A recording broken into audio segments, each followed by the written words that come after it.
Gute Neuigkeiten! 2 klassische Lego Castle Modelle sind jetzt erschwinglicher denn je. Denn ich habe das legendäre Black Knights Castle und das Guarded Inn nachgebaut. Dafür habe ich ausschließlich die Teile von einem Set 31120 und 2 Sets 40601 verwendet. Sonst werden keinerlei Extrateile benötigt, was den Nachbau so einfach macht. Meine Modelle sind perfekt für jeden Fan der klassischen Lego-Burgen. Also holt euch die 3 Sets und baut mit meiner Schritt-für-Schritt-Bauanleitung diese beiden Klassiker ganz einfach zu Hause nach. Das Black Knights Castle und das Guarded Inn habt ihr noch nie so günstig bekommen. Alle 3 Sets zusammen gibt es auf Bricklink im Durchschnitt für unter 160 €. Im Vergleich dazu würde allein das Set 6086 heute über 190 $ kosten, wenn man die Inflation berücksichtigt. Und dann bekommt ihr ja auch noch das Guarded Inn dazu. Da die verwendeten Sets in großer Auflage produziert wurden, ist es weiterhin einfach, sie zu kaufen. Ganz im Gegensatz zu gut erhaltenen Exemplaren der beiden Originale. Was mich an den Originalen immer abgeschreckt hat, ist, dass diese sehr zerbrechliche und teure Teile enthalten. Ich hätte diese also sehr vorsichtig behandeln müssen und ich finde, dass mit Klemmbausteinen gebaut werden sollte. Auf die Idee für diese beiden Modelle bin ich gekommen, weil ich aus Set 40601 schon mal ein Guarded Inn gebaut habe und auch schon ein Black Knights Castle. Da ich in diesem Fall nur ein Set verwendet habe, musste ich ein paar Kompromisse machen. Und als ich meine erhöhte Grundplatte aus Set 31120 veröffentlicht habe, wurde mir in den Kommentaren vorgeschlagen, etwas für die Drachenritter zu bauen. Und da wusste ich, was ich zu tun habe. Von den gut 2150 Teilen in den Spendersets habe ich fast 2000 verwendet, also um die 90%. Das ist eine deutlich höhere Quote als bei den Creator 3-in-1 Modellen. Das hier ist alles, was dabei übrig bleibt. Natürlich hätte ich die großen Felsenelemente auch in der Basis verwenden können, aber das habe ich zugunsten der Modularität nicht getan. Das bietet deutlich mehr Möglichkeiten, denn so kann man die Basis nur aus dem Set 31120 bauen. Außerdem hätte ich damit nur mehr dunkelgraue Teile gewonnen, aber mir haben eher schwarze und hellgraue Steine gefehlt und große Platten. Ich hätte die Burg also damit auch nicht größer machen können. Sowohl die Burg als auch das Gasthaus orientieren sich sehr stark an den originalen Modellen. Da ich aber mit einer begrenzten Teileauswahl gearbeitet habe, musste ich an vielen Stellen kreativ werden.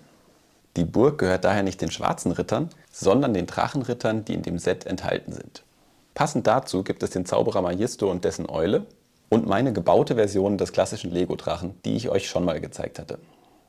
Durch die begrenzten Teile ist die schwarze Festung etwas kleiner als das Original. Ich konnte aber besonders im Inneren ein paar Details ergänzen.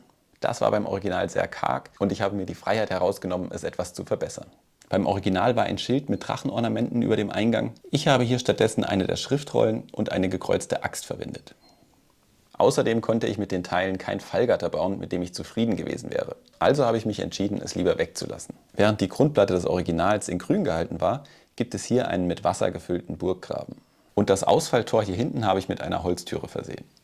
Die größte Änderung ist allerdings, dass man die Burg aufklappen kann. Bei dem Gasthaus fällt sofort auf, dass das Schild aus Steinen gebaut wurde und nicht ein einzelnes gedrucktes Element ist. Ich habe sowohl die Weintrauben als auch den Becher nachgebildet, der auf dem Originalschild zu sehen ist. Auch das Fachwerk war im Original sehr schön gedruckt. Auch hier bin ich auf eine gebaute Lösung ausgewichen. Das Vorbild hat offiziell den Löwenrittern gehört. Dieses Gasthaus hingegen gehört den Falkenrittern.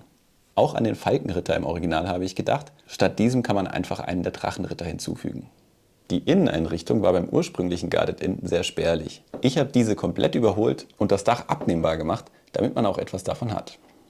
Wenn ihr Set 31120 einmal habt und Set 40601 zweimal, ist das alles, was ihr braucht. Auch die Teile für die Grundplatte sind enthalten, sodass kein zusätzliches Set benötigt wird. Zuerst baut ihr aus rund einem Viertel dieses Sets die Grundplatte und den Drachen. Erst dann nehmt ihr die Teile der anderen beiden Sets hinzu. Abgesehen von ein paar filigranen Stellen, besonders am Dach hier, sind beide Modelle sehr stabil und daher auch gut zum Spielen geeignet. Der Transport ist überhaupt kein Problem, nur das Dach hier sollte man dabei abnehmen, weil es sonst leicht herunterfallen kann. Die Burg ist ca. 23 cm breit, mit vorderer Zugbrücke 26 cm lang und ca. 23,5 cm hoch. Und beim Gasthaus sind es in der Breite 20 cm, in der Tiefe 14 und in der Höhe 15 cm. Schauen wir uns die Burg mal im Detail an. Selbstverständlich kann man die Zugbrücke am Eingangstor hochziehen. Der Mechanismus dafür funktioniert wirklich einwandfrei. Wie beim Original muss die Zugbrücke am Ausfalltor manuell betätigt werden. Die Holztüre dahinter führt ins Innere des Fachwerkhauses. Wie ihr seht, verfügt die Holztüre auch über ein Schloss. Die Einrichtung ist hier recht simpel aufgebaut und besteht hauptsächlich aus einem Tisch mit 2 Gläsern. Immerhin konnte ich darüber ein paar Verzierungen anbringen. Damit der Innenhof nicht so leer ist, habe ich dort eine Übungspuppe aufgestellt und eine Zielscheibe für Bogenschützen angebracht. Über dem Eingangstor ist ein geräumiges Zimmer und auch im Turm hier ist etwas Platz.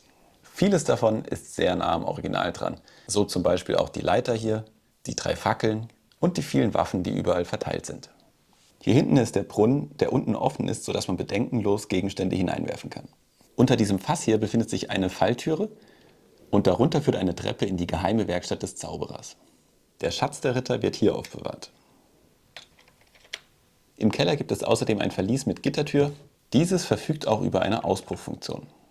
In diesen Kerker könnt ihr zum Beispiel die neue Wolfpack-Minifigur werfen, denn auch im Original war so ein Wolfpack-Bandit dabei. Das Gasthaus grenzt an ein Mauersegment an, das mittels Pins ganz einfach erweitert werden kann. Viele Lego-Sets aus den letzten 4 Jahrzehnten sind damit kompatibel. Wie ihr seht, gibt es bei meinem Modell eine Leiter, die auf den Turm führt. Ich finde, dass die dem Original auch nicht geschadet hätte. Die aus Steinen gebaute blaue Türe führt in die Gaststube. Auf der anderen Seite habe ich sowohl die Blumen aufgegriffen, als auch das kleine gelbe Dachfenster. Die Fensterläden aus Set 40601 gefallen mir hier oben sehr gut. Werfen wir einen Blick ins Innere. Wie ihr seht, gibt es hier einiges zu entdecken. Wir haben hier einen gedeckten Tisch mit einem Teller voller Gemüse sowie 2 Bechern. Davor steht ein Stuhl mit Lehne und auf dem Hocker daneben liegt der Helm eines der Ritter. Neben dem Tisch wurde ein Schwert an die Wand gehängt. Besonders zufrieden bin ich mit dem gefliesten Boden, denn da in den Sets nur sehr wenige dunkelorangene Teile enthalten sind, habe ich mir geholfen, indem ich auf einen roten Untergrund transparent gelbe Platten platziert habe. Und das kommt sehr nah an die dunkelorange Farbe heran. Auf der anderen Seite gibt es eine Feuerstelle mit Topf, neben der Brennholz gelagert wird. Und auf der Anrichte hier stehen verschiedenste Zutaten. Insgesamt ist im Innenraum genug Platz für die 2 Wachen und die Wirtin vorhanden. Auch der Platz im Obergeschoss kann genutzt werden, um eine Truhe zu verstauen. Genau wie beim Original ist auch hier die Rückseite offen. Das liegt auch daran, dass ich alle roten Teile schon vorne verwendet habe. Zusammen gefallen mir die Modelle besonders gut, weil damit eine fantastische Spielwelt aufgespannt wird. Wir haben eine dunkle, mysteriöse Festung und ein ziviles, freundliches Gasthaus. Damit lassen sich unendlich viele Geschichten erzählen. Vielleicht gibt es einen Überfall der Drachenritter auf das Wirtshaus oder es gibt ein Bündnis zwischen den Fraktionen, um gemeinsam den Drachen zu besiegen. Mit diesem Modell habt ihr nun schon 2 Burgen auf Basis meiner Grundplatte zur Auswahl. Für mich haben diese Modelle die perfekte Größe, denn sie sind zwar kompakt, aber interessant genug, um einen in den Bann zu ziehen. Und es ist zwar nicht die größte Ritterburg, aber wie ich finde, eine sehr solide Festung.